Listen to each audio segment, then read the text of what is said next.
The year was 1896.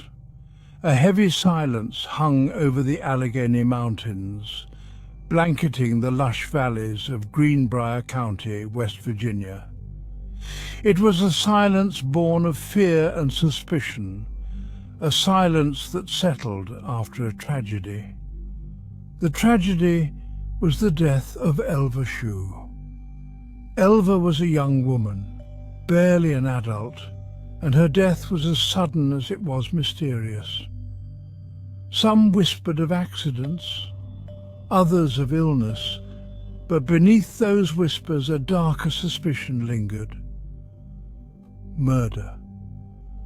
The mountains themselves seemed to hold their breath, the wind rustling through the trees carrying whispers of the tragedy. The whispers spoke of a love gone wrong, of a darkness that had seeped into the heart of a peaceful community. The whispers spoke of a ghost, unable to find peace, seeking justice from beyond the veil. Edward Shu, the village blacksmith, was a brooding figure. His forge, usually a place of warmth and light, now seemed to reflect the darkness that had fallen over his life.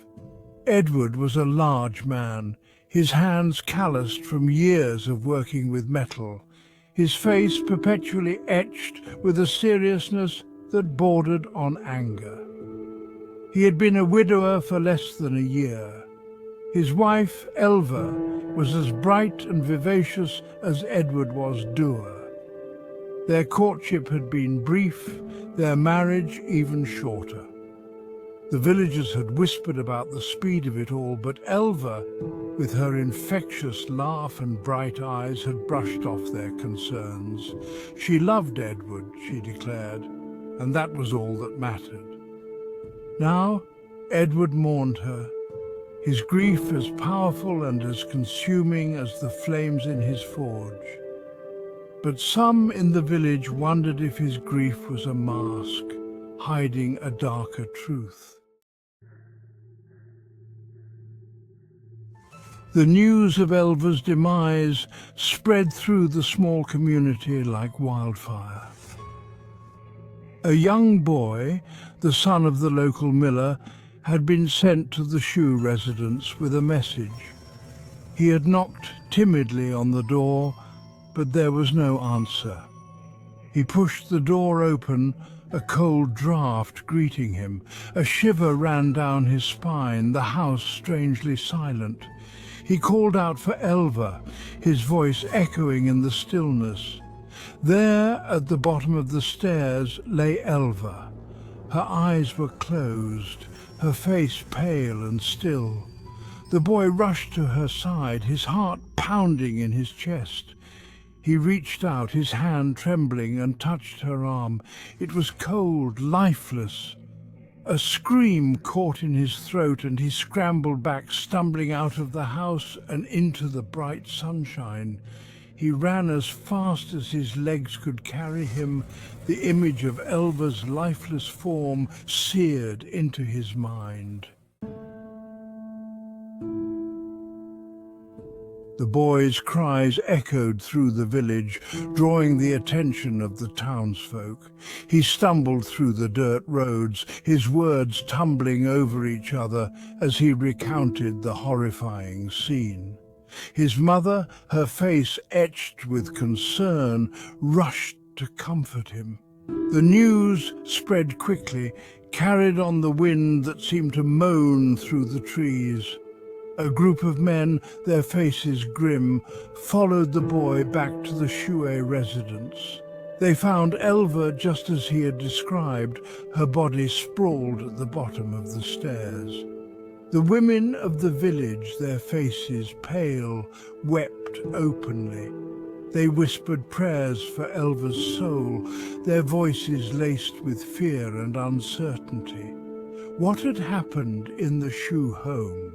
Had Elva's death been an accident, a cruel twist of fate, or was there something more sinister at play? Edward returned home to a scene of chaos. Neighbours crowded his doorway, their faces etched with a mixture of pity and suspicion. He pushed his way through the throng, his face hardening as he saw Elva's lifeless form lying at the bottom of the stairs. His reaction, however, was not what the villagers had expected. Instead of the raw grief they anticipated, Edward displayed a chilling composure.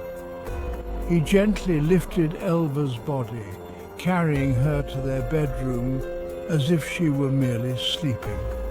He bathed her, dressed her in a simple white gown, and laid her in their bed. His movements were methodical, precise, devoid of the raw emotion that typically accompanied such a loss. The villagers, watching from the edges of the room, exchanged uneasy glances. Edward's behavior, his eerie calmness, did little to quell the whispers of something amiss. Dr. George W. Knapp, a kind-faced man with tired eyes, arrived at the Shu residence shortly after being summoned. He had known Elva since she was a child, her laughter and vibrancy a stark contrast to the sombre mood that now permeated the house. Edward, however, barred the doctor's way to the bedroom. He explained that Elva had already been prepared for burial, his voice calm and steady. Dr. Knapp, his brow furrowed, insisted on examining Elva. He owed it to her, he argued, to determine the cause of death. Edward reluctantly relented, leading the doctor to the bedroom where Elva lay. The doctor's examination, however, was perfunctory at best. Edward hovered over him, his presence overbearing, his silence speaking volumes. Dr. Knapp found nothing amiss, or at least nothing he could determine under Edward's watchful gaze. Section 7. A Mother's Intuition. Elva's mother, a frail woman consumed by grief, refused to believe that her daughter's death was an accident. She had always harbored a sense of unease about Edward, a feeling that he was not what he seemed. The speed at which he had swept Elva into marriage, the intensity of his gaze, the air of controlled anger he always seemed to possess. All of it filled her with a disquiet she couldn't ignore. She clung to the hope that she was wrong, that her daughter's death was a tragic accident. But deep down, a mother's intuition whispered a different story. She prayed for answers, for a sign, for anything that would shed light on the darkness that had descended upon their lives. Little did she know that her prayers were about to be answered, though not in a way she could have ever imagined.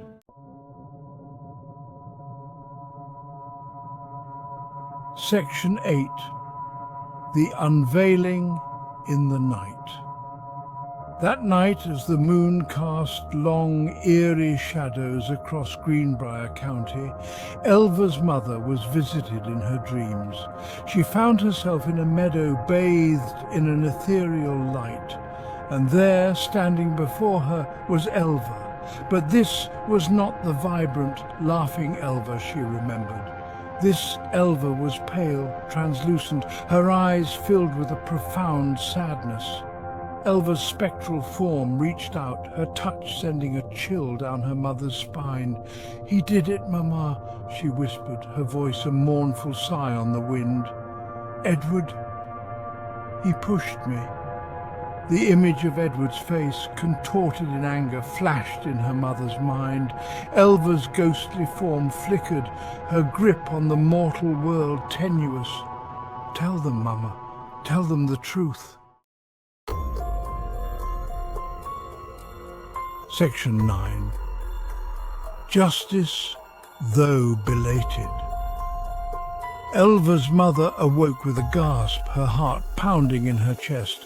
The dream felt real. The image of Elva's ghostly visage seared into her mind. She knew with a certainty that defied logic that her daughter's death was no accident. Fueled by a mother's grief and the chilling revelation from beyond the grave, she went to the authorities. The sheriff, initially skeptical, listened intently as Elva's mother recounted her dream, her conviction lending weight to her words. He had, after all, heard the whispers, sensed the unease surrounding Edward's behavior. He ordered the exhumation of Elva's body. The subsequent examination, conducted with a thoroughness that Edward could no longer deter, revealed the truth. Elva had not fallen down the stairs. She had been pushed.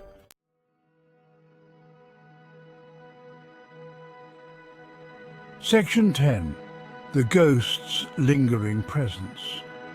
The truth, once buried under a shroud of fear and uncertainty, was finally revealed. Elva Shu, the brooding